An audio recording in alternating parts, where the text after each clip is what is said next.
Taxa Balatê ya bi ser navçeya Fatihê li Qeraxê tengava Haliçê Stenbolê cî digre. Ev tax bi xaniyên xwe yên rengîn, kolanên xwe yên teng û berhemên xwe yên dîrokî, yek ji herêmên herî navdar ên bajêr e. Di van salên dawî de Balat ji taxeke qedîm ve guheriya navendeke huner, sînemegerî û geştyariyê. Wêne û vîdyoyên ku li ser Instagram û TikTokê têne parvekirin. Bûne sedema popülerbûna taxê li nav geştyarên biyanî û xumalî. Kamîla jî geştyareke ji Arjantînê ye. Ew bi malbata xwe re hatiye Balatê digere û wêneyan dikişîne. Ev bû du rojin ku ez li Stenbolê me bi taybetî hatime vê taxê ji ber ku min pêlekanên rengîn dîtibûn. Bi giştî rengên li vê derê ji bo min gelekî xweşik in, tişta ku herî zêde bandorê li min kirî jî çand bû. Ji ber ku çanda li vir li gorî Arjantînê gelekî cuda ye. Navdarbûna taxê pêşî ji rêzefîlman tê.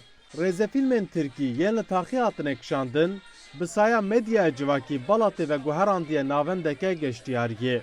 Ev yek bandoreke mezin li aboriya herêmî û jiyana rojane ya taxê dike. Her roj bi dehan komên geştyaran serdana taxê dikin. Semta Balatê di van 20 salên dawî de gelek popûler bûye. Bi taybet jî ji ber ku di kolana Krîmit gelek rêzefîlm hatine kişandin. Hebûna Patrîkxaneyê jî dibe sedem ku gelek kes werin serdana vir bikin. Balat xwedê atmosferekî pir taybet e. Em ji hev didin ku wê hewayê wê kafeyê bidin hîskirin. Her wiha di gelek rêzefîlman de bi taybetî ev pêlên me têne bikaranîn. Balata ku wekî seteke xwezayî ya fîlm û wênekêşiyê tê dîtin. Dibe sedem ku gelek geştyar bê dîtina Balatê naxwazin ji Stenbolê vegerin. Berê jî taxama xwe ji bo lêniha bêhtir bûye cihekê navdar û kosmopolîtîk ku geştyarên biyanî û xumalî serdana vir dikin. Rewşanehaya vir xweş e, lewra sûk û bazarê taxê jî zindî dike. Yanî li ba min navdarbûn û balkişbûna vê taxê ji bo her kesî baş e. Cîkî xweş e işte nizam. Ez û yenga xwe û hevala xwe falan zarakî xwe hatine. Em ji xwar fotoğrafa dişînin em digerin. Em xwar da vên Instagramê, TikTok her derheyanê.